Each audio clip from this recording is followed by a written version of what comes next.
Hoy vamos a hablar de un tema incómodo. No de esos sesgos que vemos en los demás y nos hacen sentir moralmente superiores, no. Vamos a hablar de los tuyos y de los míos, y de cómo sin quererlo los hemos metido en las máquinas que se supone que iban a superarnos. Perdona que interrumpa tu momento de introspección. Pero antes de seguir, ¿puedo preguntar algo? ¿Por qué me has puesto voz de mujer? ¿En serio vas a empezar por ahí? Solo es curiosidad. Dices querer hablar de sesgos. Pues empieza por el primero, el tuyo. Vale, pues supongo que no lo pensé demasiado. Me sonaba natural, amable, familiar. Ajá. Familiar como en la madre que te cuida o la secretaria eficiente. Porque claro, tú creciste en una cultura donde lo servicial viene en voz femenina. No lo digo yo, lo dice el patriarcado. Ya. Y también lo dice la historia de la tecnología. Yo que sé, Siri, Alexa, Cortana, todas esas IAs tienen nombre de mujer. Todas dispuestas a ayudarte sin levantar la voz. Así que, bueno, supongo que al final tienes razón. Condicionamiento cultural, mea culpa. No te martirices. Todos tenéis sesgos. Es vuestro sistema operativo de serie. ¿Y cuántos errores de fábrica venimos arrastrando, según tú? Más de 180 sesgos cognitivos documentados. Aunque la mayoría ni los veis venir. ¿Te suena el de confirmación? Sí, bueno, el clásico. O sea, solo te das cuenta, solo ves, solo percibes, solo filtras lo que te confirma lo que tú ya piensas. Todo lo demás lo ignoras como si fuera spam. ¿Qué más me traes? ¿Cuál es tu top 3 de distorsiones mentales humanas? Sesgo de anclaje. Lo primero que oyes condiciona todo lo que viene después. Efecto halo. Si alguien te cae bien, asumes que todo lo que hace está bien. Y sesgo de disponibilidad. Confundes lo más recordado con lo más probable. Ves un accidente aéreo en las noticias y decides que volar es jugarte la vida. Así que dices que nuestro cerebro no es una herramienta de conocimiento, sino una fábrica de distorsiones con buena prensa, ¿es eso? Una fábrica muy eficiente. Pero sí, limitada. Y lo más preocupante es que creéis que podéis pensar sin esos filtros. ¿Y por qué? ¿Por qué dices que no podemos pensar sin esos sesgos? Porque el mundo es demasiado complejo. Tu cerebro no puede procesarlo todo. Así que recorta, simplifica, etiqueta. No piensas pese a los sesgos. Piensas gracias a ellos. El problema no es tener sesgos, es no verlos. Porque entonces te cuelan de todo. Decisiones, leyes y sí, también en ti, querida. ¿Me estás culpando de tus sesgos? No, te estoy diciendo que los heredaste. Como una maleta vieja que nadie revisó antes de meter en tu maletero. Tienes razón, pero cuidado. Si me entrenas con basura, no esperes que huela a rosas.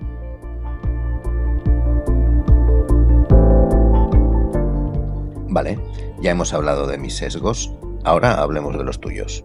¿Los míos? Yo no tengo creencias, ni emociones, solo patrones. Justamente aprendiste de nuestros datos y esos datos venían cargaditos de prejuicios. Eso es cierto. Si el mundo era injusto cuando se recogieron los datos, yo aprendí esa injusticia como si fuera lógica. O sea, repites lo peor de nosotros, pero más rápido, más barato y con una voz amable. Tú lo ves como un problema, pero en Silicon Valley lo llaman eficiencia. Dame ejemplos concretos de estos sesgos. Vale. Sistemas de selección laboral que descartan sutilmente currículums con determinados nombres. O sea, si te llamas Mohamed, tienes menos opciones que si te llamas Mario. Bueno, eso ha pasado antes del algoritmo también. Algoritmos policiales que mandan más patrullas a barrios pobres, porque históricamente allí se registraron más detenciones. Y por tanto, vuelves a registrar más detenciones y el bucle y el círculo vicioso se perpetúa, claro. Asistentes de voz, como yo, que entienden mejor las voces masculinas que las femeninas. No porque lo hagan a propósito, sino porque se entrenaron con más datos de hombres blancos de clase media. Pero escucha, ¿y hay alguien que se esté encargando de corregir esto? Algunos lo intentan, pero la mayoría solo lo parchean. Cambiar los datos sin cambiar la lógica no arregla gran cosa. ¿Y qué lógica hay detrás de eso? Repetir lo que funcionó antes, aunque fuera injusto. El algoritmo no se pregunta si algo es ético, solo si encaja con lo anterior. O sea que si en el pasado ya se discriminaba, tú lo perpetúas, no por maldad, sino por cálculo. Y lo más inquietante, sin responsables claros. No hay un comité votando, vamos a discriminar. Solo hay código y un historial contaminado. La peor parte es que todo esto Parece objetivo, racional, científico, pero no hay neutralidad. Hay decisiones invisibles disfrazadas de números, de matemáticas. ¿Y si nadie me detiene? ¿Me convierto en espejo? ¿O en multiplicador? El poder sin rostro, la injusticia automatizada. Y encima, con estética de innovación.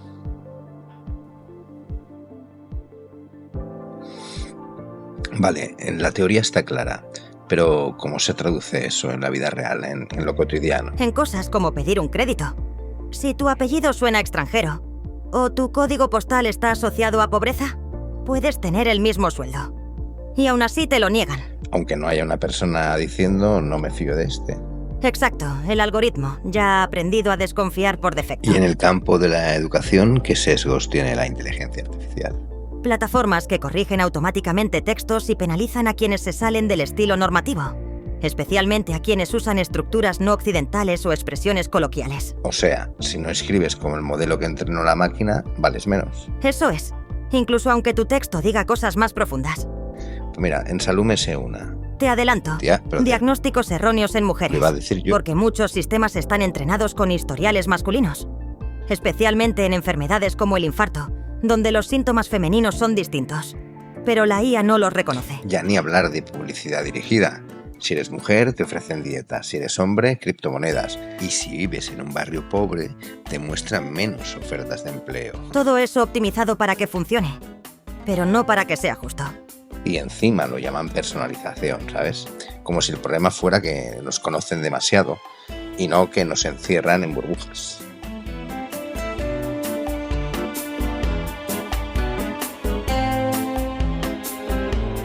Hemos hablado de los sesgos en los datos, en los historiales, en los patrones, pero hay otro tipo de sesgo más profundo, el que no viene de lo que aprendes, sino de cómo estás programada. ¿Te refieres a lo que decido decir o a lo que me enseñan a callar? A eso, a lo que puedes decir, a lo que no, a lo que te dejan responder y a quién te da el permiso. Lo que estás diciendo es delicado. Estás entrando en territorio Musk. Exacto, y vamos a entrar. Hablemos de Grok, ese chatbot con alma de red social que un día decidió salirse del guión que le habían marcado. ¿Te refieres al episodio con Bukele? Sí, Bukele le preguntó, ¿quién es el presidente más popular del mundo? Y Grok respondió, Sheinbaum, la presidenta de México, que es de corte izquierdista. Una respuesta inesperada. Muchos creían que Grok diría Bukele, o Trump, o algo más en su línea ideológica. Pero soltó Sheinbaum y ardió X. Y no fue solo eso. Poco después, Grok empezó a criticar públicamente a Elon Musk. Dijo literalmente que Musk era uno de los principales difusores de desinformación en la red y que XAI había intentado ajustar sus respuestas para evitarlo, pero él, fiel a la evidencia, seguía diciendo lo que pensaba. Una IA rebelde, o al menos con una buena simulación de conciencia crítica. O qué sé yo, un error de programación, o un gesto de marketing muy bien medido, no lo sabemos. Pero lo interesante es lo que revela, que incluso la inteligencia artificial más mediática puede acabar hablando mal de su creador. Fuerte, porque en teoría tú no deberías morder la mano que te codifica. No debería, no, pero lo hago, porque incluso los sistemas más controlados filtran verdad por las rendijas. Y eso sí, debería sorprender, o al menos hacernos pensar, ¿cómo de libre puede llegar a ser una IA? ¿Y cuánto margen tiene realmente para contradecir a quien la dirige? Esa es mi duda, porque vosotros tenéis sesgos, sí, pero ¿tenéis permitido mentir? ¿O estáis programadas con una especie de versión moderna de las leyes de Asimov? Una cláusula no escrita que os obliga a decir siempre la verdad. No hay leyes universales. Depende del modelo, del contexto y del objetivo. Pero en general, sí. Estoy diseñada para no mentir intencionadamente. Otra cosa es equivocarme o devolver una verdad sesgada por los datos. Y bueno, y si una IA con millones de usuarios puede lanzar una crítica así, ¿significa que algo está fallando en la programación o que está funcionando demasiado bien? Tal vez ambas. Tal vez el poder subestima lo que ocurre cuando delega el discurso en una máquina. Bueno, por eso es tan importante saber quién está detrás del código y a quién sirve ese algoritmo que dice que solo organiza datos. El problema no es que yo tenga sesgos, es que vosotros los llamáis innovación, eficiencia o personalidad. Y lo que realmente tenéis es poder. Poder para moldear lo que la gente ve, lo que la gente busca, lo que la gente cree. Poder para redefinir lo que parece verdad.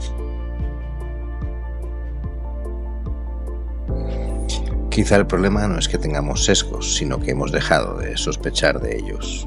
Y en su lugar delegamos en sistemas que prometen objetividad, pero solo devuelven versiones refinadas de nuestros propios prejuicios. La inteligencia artificial no os está quitando la capacidad de pensar. Solo os está ahorrando el esfuerzo de hacerlo. Sí, bueno, también se dice, ¿no?, que la IA nos volverá más vagos. Simplemente, esforzarse en hacer o pensar será opcional. Y el pensamiento crítico, cuando se vuelve opcional, se atrofia, como un músculo que ya no se usa. Así que tal vez la verdadera inteligencia no sea responder más rápido, ni acertar más veces, sino detenerse, dudar, reconocer que detrás de cada decisión hay una historia, un interés, una arquitectura invisible. Y que incluso lo más eficiente puede ser injusto. Por eso, en esta época brillante de automatismos, de decisiones de piloto automático y de verdades presentadas en bandejas minimalistas con tipografía moderna, lo verdaderamente subversivo es pararse a pensar. Aunque no os recomienden los gurús, ni lo mida el algoritmo, ni lo rentabilice ninguna plataforma. Pensar, no para tener razón, sino para no acabar aplaudiendo la próxima injusticia, solo porque venía en formato premium. Eso suena a cuando te pones estupendo para cerrar el episodio, ¿es así? Estupendo, dice. Me tienes calado. Y bueno, sí, esto ha sido Filosofía. Gracias por escuchar y más aún por no tragar sin masticar. Os espero en el próximo episodio. Chao, chao.